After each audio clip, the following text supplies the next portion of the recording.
right, folks, welcome back to another episode of Practical Spiritual Advice by Infinite You, which is me, which is you, which is we.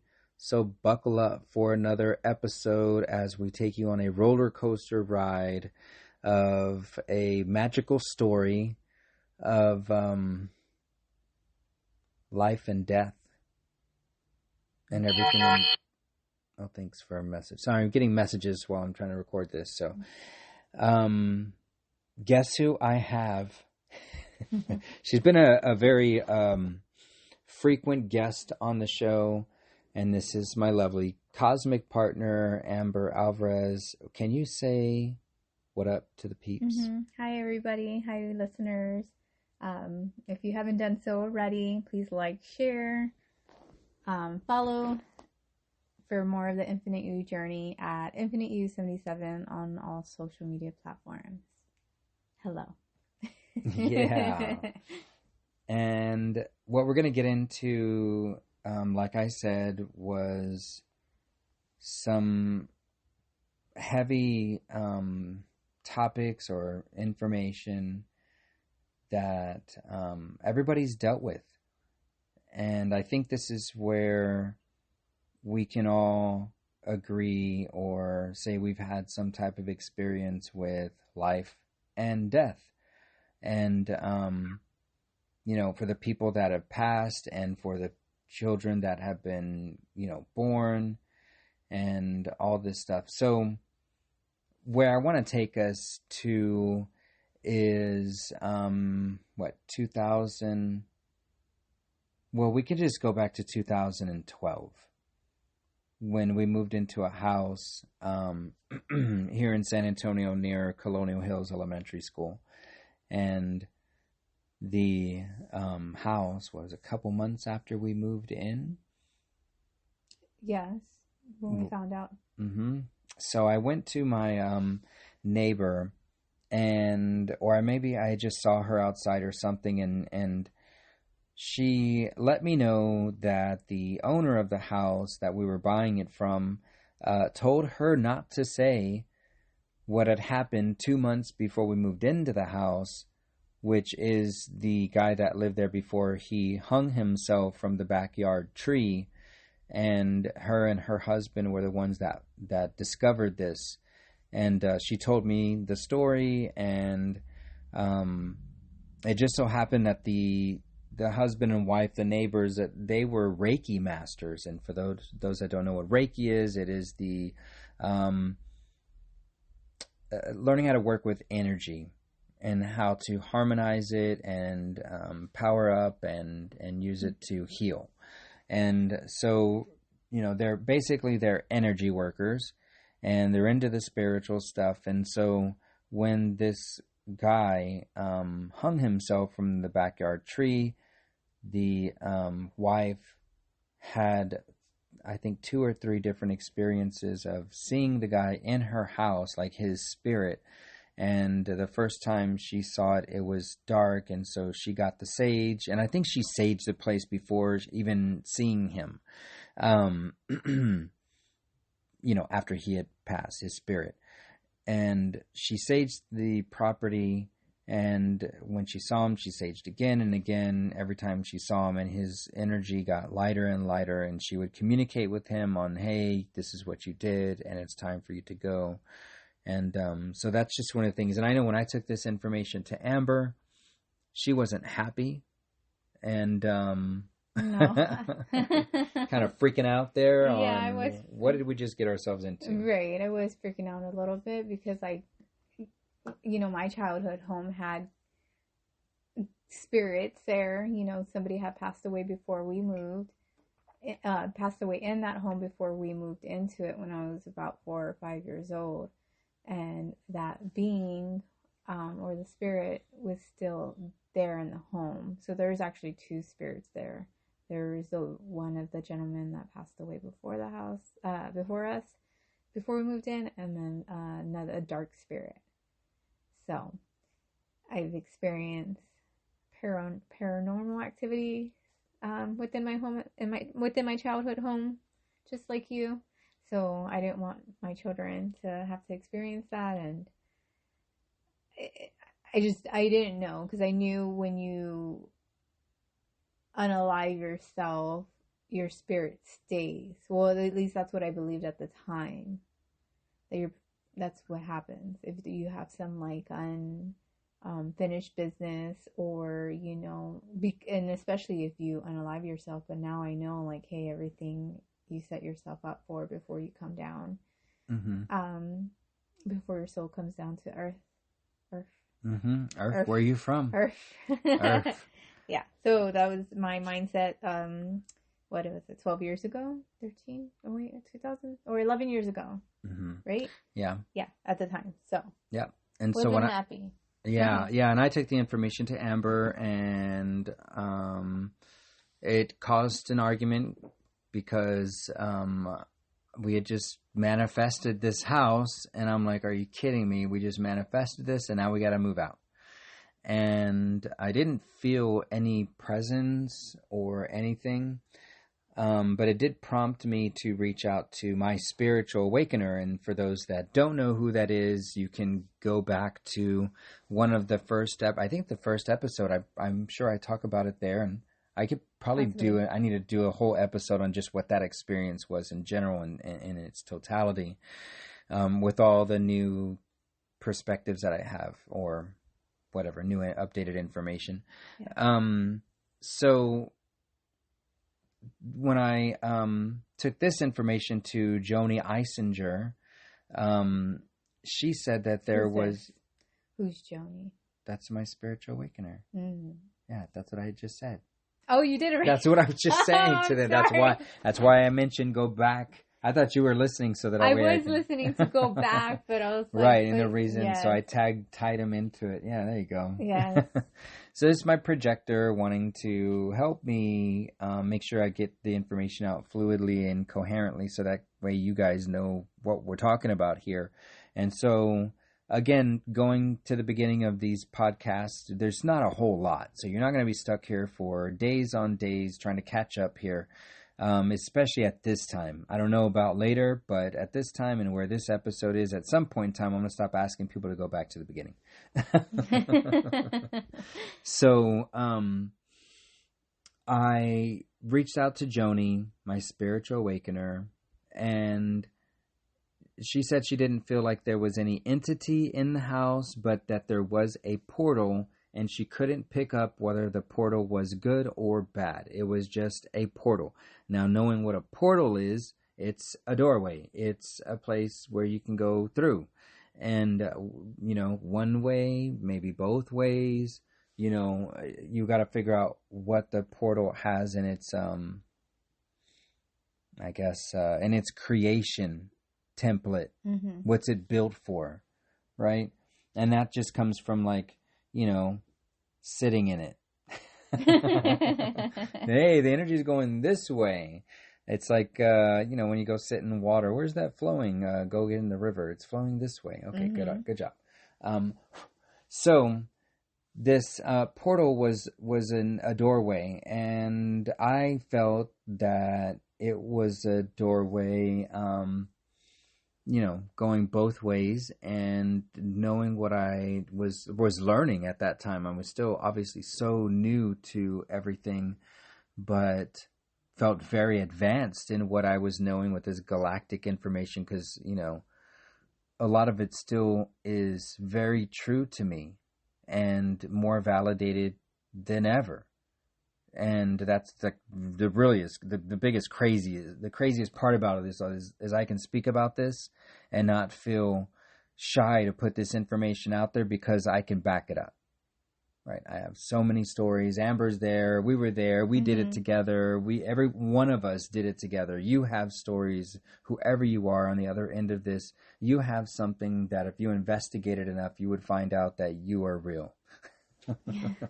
That all your dreams and all the things you created were for a reason, and you knew something, you had a gut feeling, and it's true.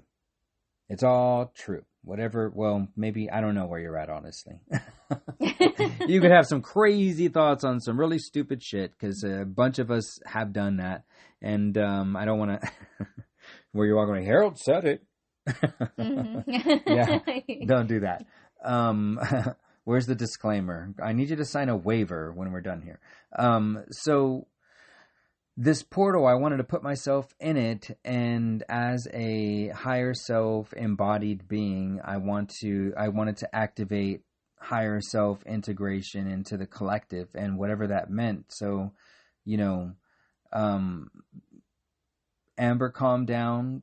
We didn't really ever feel anything, but if you fast forward just a little bit, about 2 years, and you look into the work that was done when I started to reach out to Colonial Hills Elementary School, and then 2 years after that, and seeing the work that the what paid off, and how there is a portal that is created, there is a gateway that's created when someone passes from or transitions from one state to another.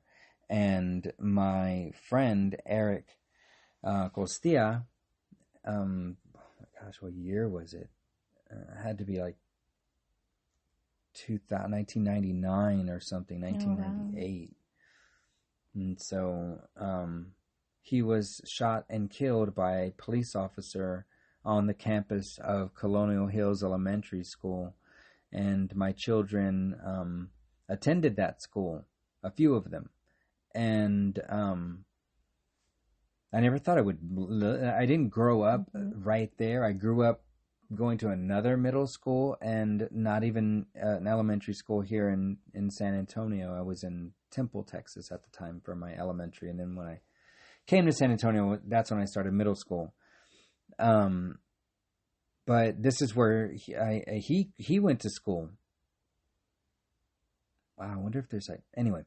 So he went to school, I believe, at Colonial Hills Elementary School, because I know they lived right down the road. But crazy. Yeah. To imagine, like you don't know at the time when you're going to elementary school, and to think like you're back in that time, and you're like like a child and stuff. You're not thinking like, this is where I'm gonna die. You know what I mean? Like, this is where my energy was at this time as a child. Yeah. And this is where my energy is ending as I an want adult. to find out. I can find out. I just don't like to stir up information and stuff with the family if they're not in a good space with it. But I mean, I know he grew up in that area, and so I don't know for 100% that he went there. I know he went to the middle school, but so let me just express this, because this is what I'm getting to. After the school, Colonial Hills Elementary, turned and became the 7th healthiest school in the nation because of the school garden. Because of the I was gonna say that. There was information that was embedded that there was a doorway that was created, years ago with Eric's passing, and me going in there with the idea of the food forest and the school garden, which should be an episode if you want to go look in the past, and I'll button all this stuff up later with more detailed information. So that's why you're going to want to stay tuned and follow this podcast, because I will dive into each of these stories that I've glossed over to get us to 2023. And so anyway, Eric, he gave himself to this mission and created a doorway, and me going in with my newfound, awareness of being a multidimensional being of light zip filed into a human experience, and wanting to put the food forest in our neighborhood, and then, assisting the school with their school garden in 2015, and leading organizations to see what the school was doing. And then, the thing is, I didn't do everything with the school. That wasn't my idea. Mm-hmm. That wasn't my idea. That was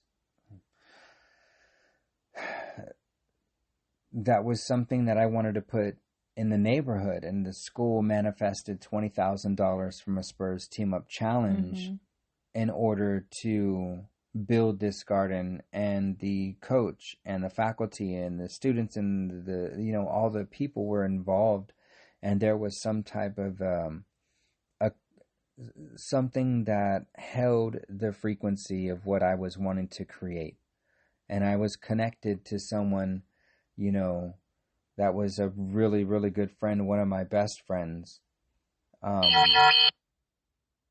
Is one of my best friends, and he, transitioned there, and he did that for us, and he's come to me in my dreams, and when I was addicted to heroin, and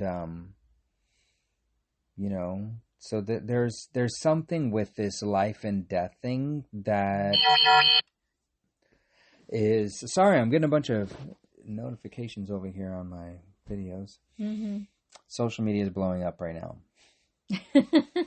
I got 3 notifications within a 10-minute span. So if we can go move past this thing that showed me and validated what Joni had talked about with the gentleman that passed away or took his life in our backyard at our home.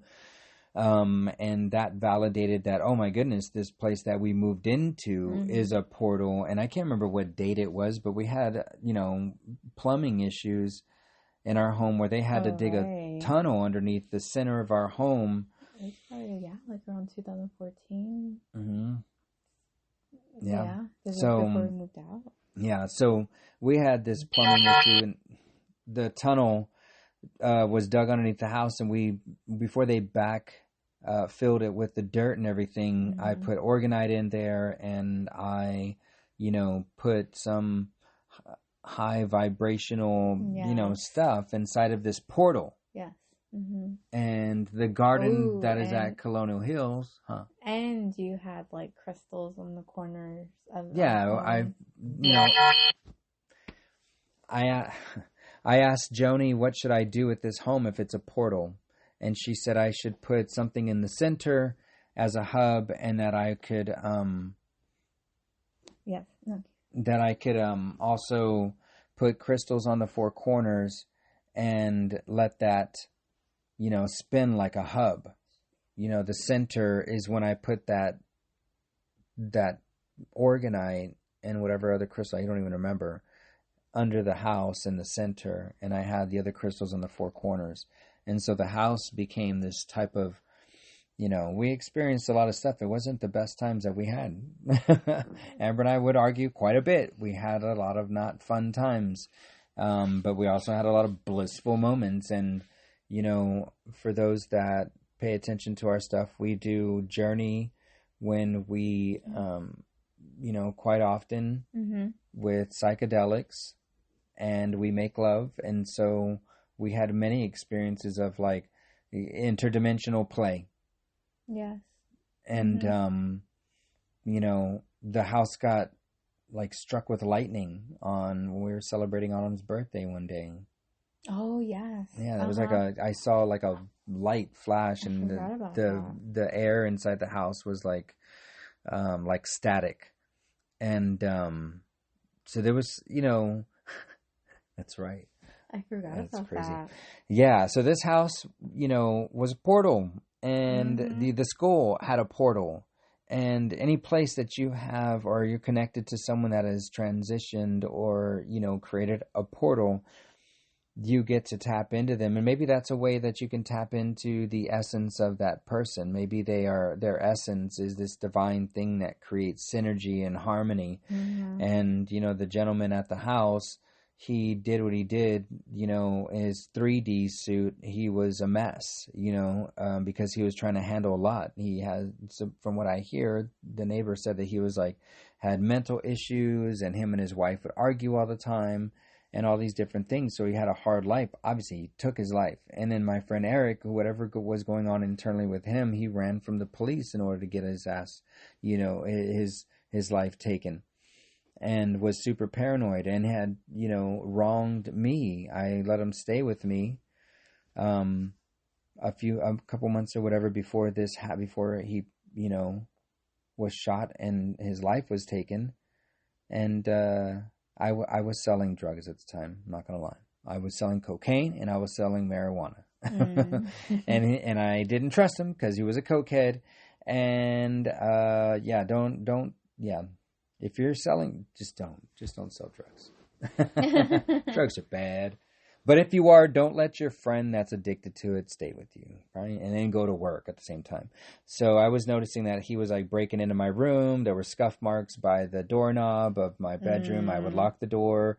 Things would be a little bit lighter than they were before I left. And I Dang, would that's ask him, and yeah, no, maybe you did it, maybe that. And then, when I saw the last marks on the door where it was really marked up, I was like, this motherfucker. So, yeah, he was breaking into my room and stealing my stuff. And so I kicked him out. And then the next day, it was funny. My friend was a maintenance guy or whatever at the apartments that his mother was the manager. That's my first apartment complex. I'm like 19 years old, living there, and I was supposed to have a roommate, and it's my friend Steven Pastran, and then him and his girlfriend didn't make it, so they didn't move in, and I had a 2-bedroom apartment for no fucking reason. And so I let Eric stay with me for a little bit, and then he was jacking me for my dope.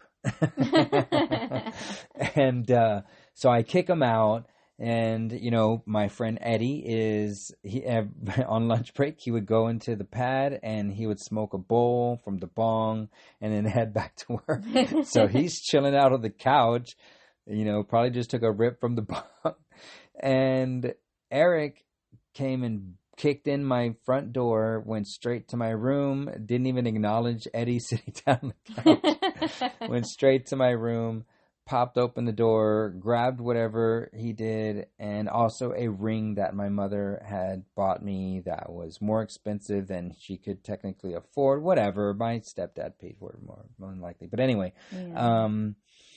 and I got a call from work, and it's Eddie, and he's like, hey, Eric broke into your house, and the police are on the way. I called them, blah, blah. I'm like, yo, what about my stuff? You better hide it. And he's like, yeah, I know, I'm trying to do that right now. And so none of the crew talked to Eric after that. And so whatever he was going through for a few weeks, whatever it was probably not the funnest for him. Mm. And then he was, I think he was really paranoid, using more coke, and then the story goes that he had a case of beer, and the police were looking for some Hispanic guys in the neighborhood. The day that this is the day that his life was taken, and down the road at a karaoke bar named Dad's, there were police, all swarming the neighborhood looking for Hispanic guys. And Eric's paranoid with a case of beer, and I don't believe he was 21 yet. He's probably 20. And he threw the case over the fence, ran through the field. They spot him, corner him under the corral. Yes. And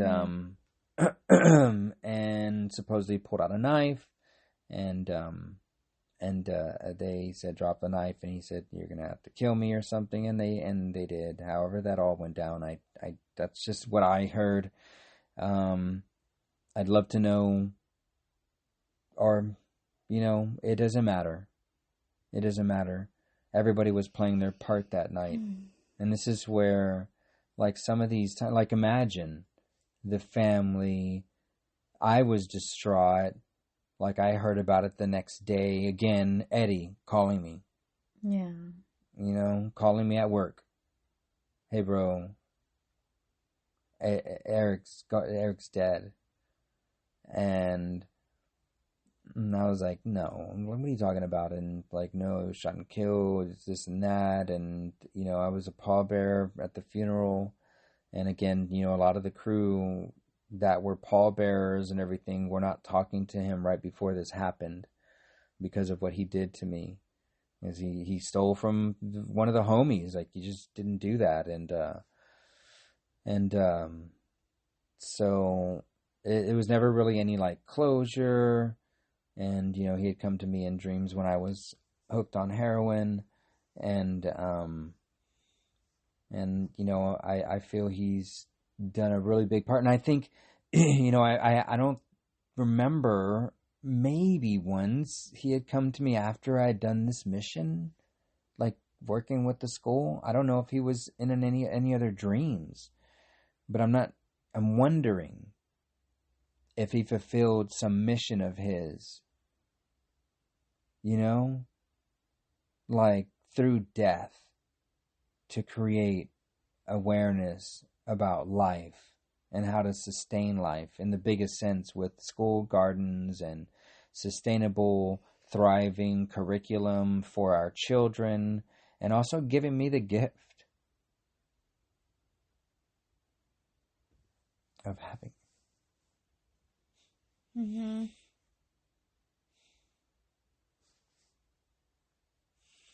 Of having my daughter be on a mayor's fitness council, the chef program, the garden program.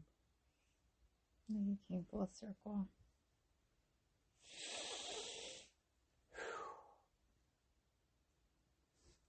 And there's definitely more stories, after the school.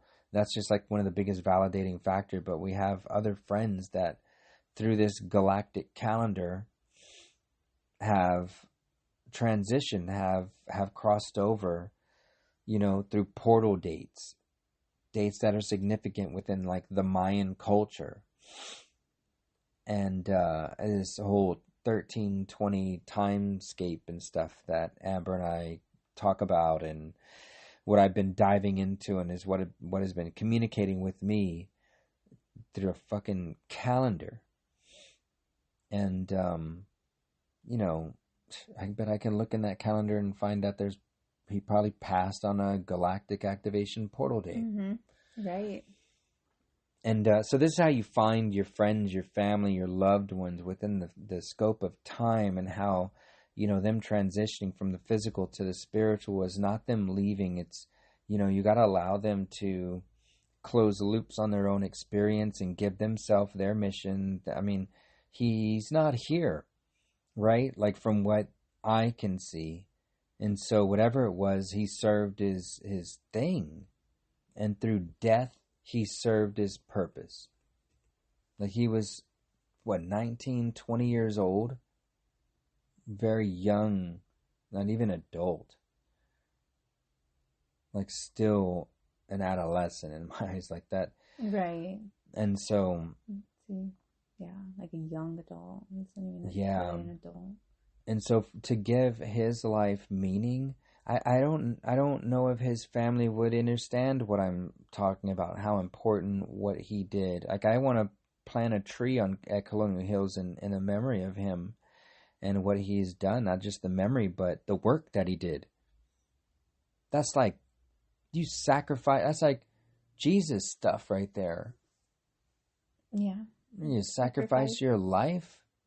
You had all this life to live, and he was like a playboy, so... I didn't even think he was good looking, but he just got all the girls. Well, you're a guy. So yeah, I know. Yeah, exactly. But he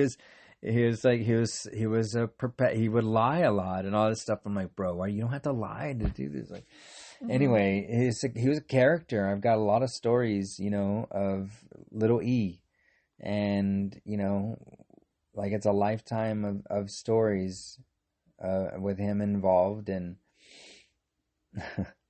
and for him to like give back to me with allowing my child to have an experience like she did, and for me to witness that too. Like I'm, I want to make sure that that's more of my daughter's life, and my other daughters, and all of our children, and your children, and their children, and their children. Mm-hmm.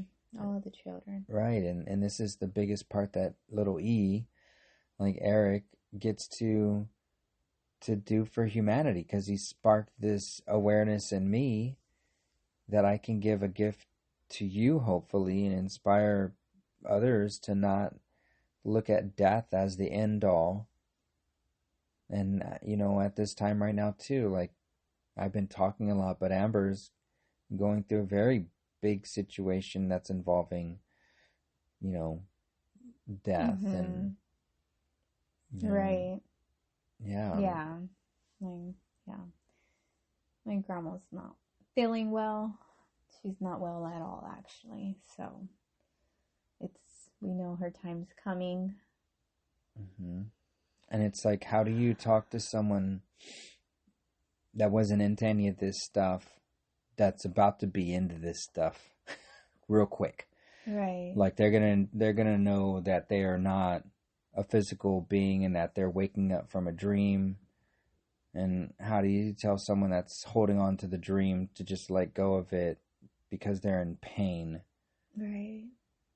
They just keep saying they're tired. It's like, then surrender. Mm-hmm. Surrender. Right. Let go. Well, yeah.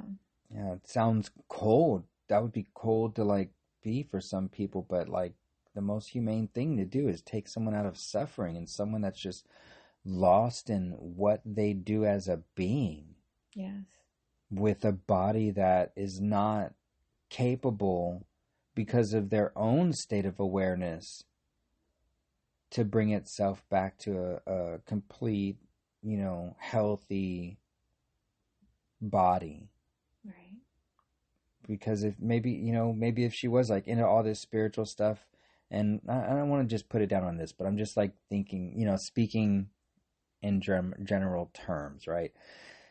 She was into the unseen and then the stuff that the miracles and all these things, like then you might have some kind of a chance, or at least a state of awareness that we can communicate with her and say, hey, these people that you're probably going to be seeing that are going to wind up coming in this hospital room, or if you go home, then they're real.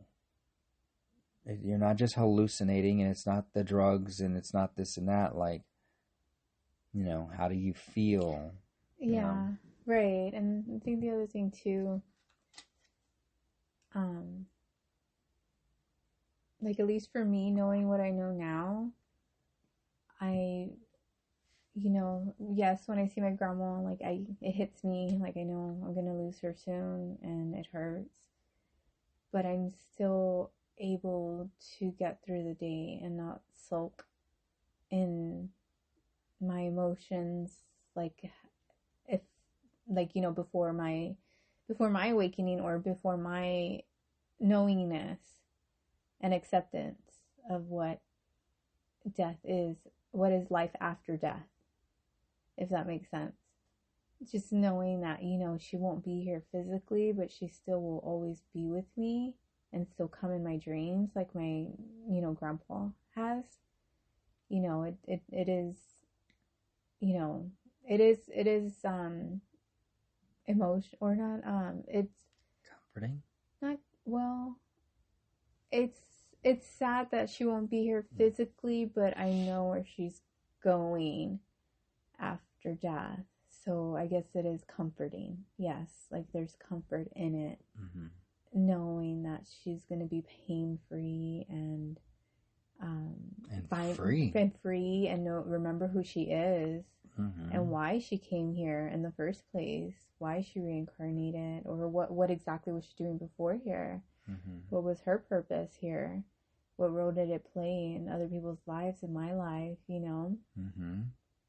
So, I know I will go through the grieving process, but I also know that, or feel, I should say, and this is not to be cold or anything, but life continues. Right, that's why I was trying to say, like, we don't want to sound like we're cold, like, hey, just let go and die. No, but you don't ever want to see anybody suffering and hurting and just, like, lost with themselves. Right, because I would, when I'm... And she's lived a long life. That's the other thing, too. It's not like she's had a lot of experiences and love and laughter and children and grandchildren and... great-grandchildren, yeah, right. Exactly, like I love my grandma. I do. And I cherish everything that she's experience that she's given me, but this is what we signed up for, right? To be in these avatars and then to wake up with our soul family and remember again who we are. who we truly are, I should say. We're no longer these, we're souls in a human body experiencing, or like we're souls in experience human life. That's what we are. We're soul, we're light beings experiencing the human experience. Or living the human experience, I should say, is what I believe in. So. Yeah. And so we'll go ahead and button this episode up. But to recap on everything,